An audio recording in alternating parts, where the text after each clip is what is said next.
महाराज कोई कह रहा था, गुरुजी हम बहुत भजन करते हैं, हम बहुत अर्चना करते हैं, हम सेवा भी करते हैं, हम चाकरी भी करते हैं, हम भगवान शंकर का अनुमोदन भी करते हैं, हम शंकर के मंदिर में जल भी चढ़ाते हैं, हम शंकर पर दूध भी चढ़ाते हैं, हम गुरुजी धतूरा बेलपत्र भी चढ़ाते हैं।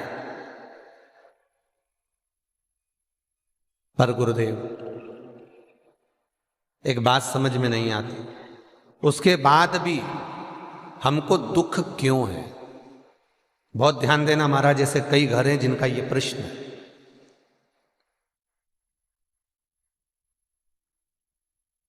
कल किसी ने मैसेज करा तो उसका ध्यान देना।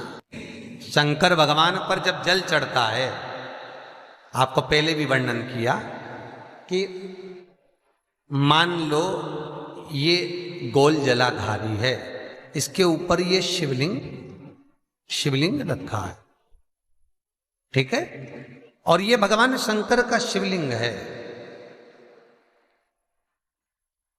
ये तो चरण जहां से बीच में से पानी जमीन पर जाता है, यहां चढ़ाओगे शिवलिंग पे पानी, ये चारों तरफ घूमने के बाद ये नीचे जाएगा।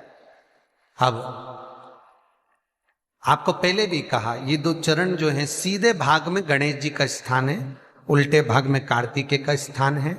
जहां शिवलिंग रखा हुआ है ये पार्वती जी के हस्तकमल हैं, और बीच में एक मोटी सी लाइन है जहां से पानी नीचे गिरता है, मोटी सी लाइन है, वो अशोक सुंदरी का स्थान। ऊपर से बूंद बूंद पानी जो शंकर पर गिर रहा है, शंकर भगवान की 5 बेटियां जया, विषहरा, शामरी बारी, दो तली और देव। शंकर जी को जल चढ़ाने का नियम, शंकर जी को जल चढ़ाते हैं तो पहले जो जल चढ़ाया जाता है, जहां गणेश जी का स्थान है पहले पानी वहां चढ़ाइए, फिर कार्तिकेय जी के स्थान पर चढ़ाइए, फिर अशोक सुंदरी की जगह चढ़ाइए। कटी भाग जहां पार्वती जी का हस्त कमल है गोल, शंकर जी के शिवलिंग पर आसपास जल चढ़ाइए, जल चढ़ाकर फिर शंकर के शिवलिंग पर जल चढ़ाइए। जलाधारी हो फिर उसमें जल चढ़ा दीजिए, आते आते नंदीश्वर पर जल चढ़ाइए, फिर बाहर निकलते हुए चौखट पर 2 बूंद पानी चढ़ाकर फिर भगवान शंकर के मंदिर से आप आइए। जल चढ़ाने का नियम बहुत ध्यान देना आप लोग।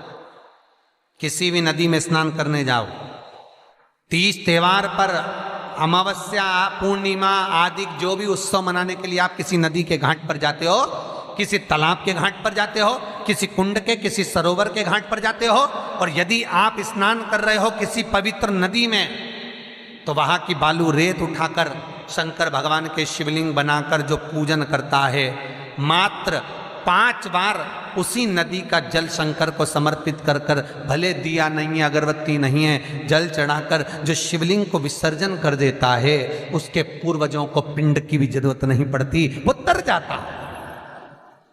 उसके पूर्वजों को पिंड भाग की भी जरूरत नहीं पड़ती, उसकी तृप्ति स्वतः ही हो जाती है। हमारी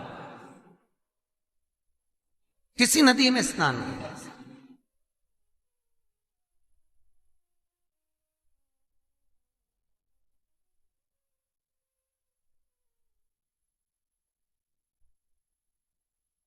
बस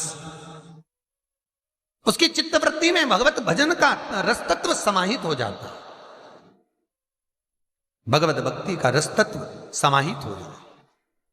तो यहां शिव कथा कर रही है, शंकर भगवान की कथा वर्णन कर रही है कि तत्व की प्राप्ति भगवत भजन में। आप जल चढ़ा रहे हैं, भगवत पद की प्राप्ति है।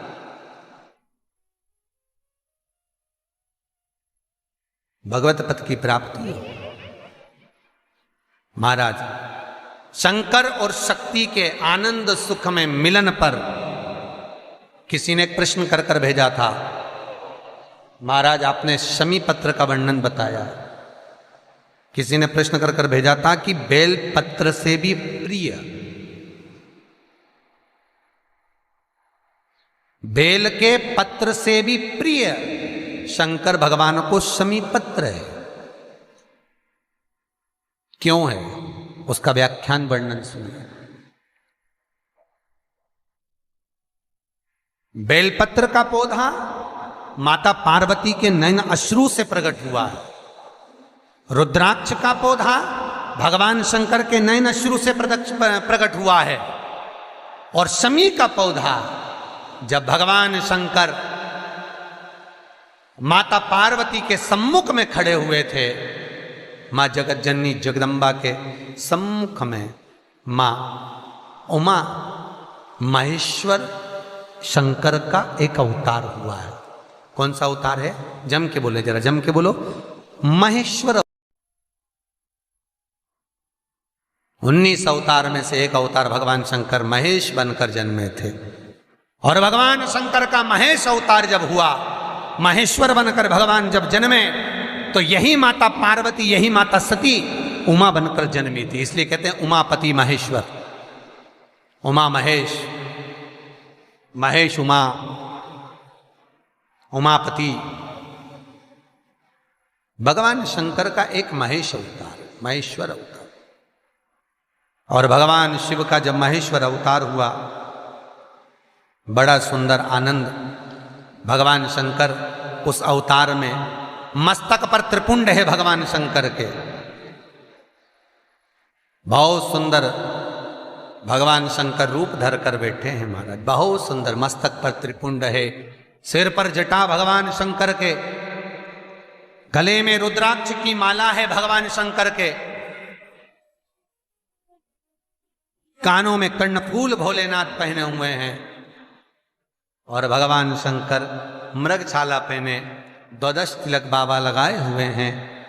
और भगवान शंकर सुंदर नंदनवन, नंदनवन किसको कहते हैं? शिव महापुराण में कहा था काशी को नंदनवन कहा जाए, क्योंकि भगवान शंकर की निज भूमि, भगवान शंकर की आनंदमय भूमि, भगवान शंकर की रसतत्व भूमि काशी है। भगवान उस काशी में मां उमा के साथ में महेश्वर अवतार धारण करते हैं। भगवान शिव महेश्वर हो। और माता पार्वती किसी स्त्री से जन्म नहीं ले रही है। सती का जन्म हुआ तो प्रसूति के गर्भ से हुआ, पार्वती का जन्म हुआ तो मैनावती के गर्भ से हुआ। जितने भी माता पार्वती के जितने रूप का जन्म हुआ है, सब नारी के गर्भ से हुआ है। केवल शंकर के साथ में माता पार्वती जो उमा बनकर जन्मी है, ये जन्म माता पार्वती का किसी स्त्री के गर्भ से नहीं है। माता पार्वती उमा देवी भूमि देवी के आनंद सुख से प्रकट हुई है महाराज। और इनको प्रकट करने वाला भी महेश्वर शंकर ही है।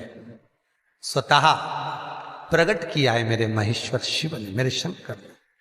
कभी मौका मिले विश्वनाथ का दर्शन करने का, काशी में जाने का, तो काशी विश्वनाथ का जब दर्शन करने के लिए आप काशी में गलियों में से प्रवेश करेंगे, तो गेट नंबर 3 में से जब आप प्रवेश करेंगे तो अंदर जाएंगे तो लेफ्ट में उमा महेश्वर का मंदिर है।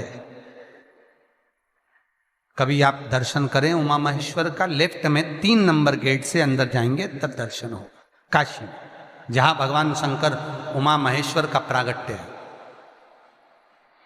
उमा महेश्वर के मंदिर में कभी आप दर्शन करेंगे तो वहां एक छोटी सी कुइया है, कुइया मतलब कुंड, छोटा सा एक बावड़ी, एक छोटा सा कुआं।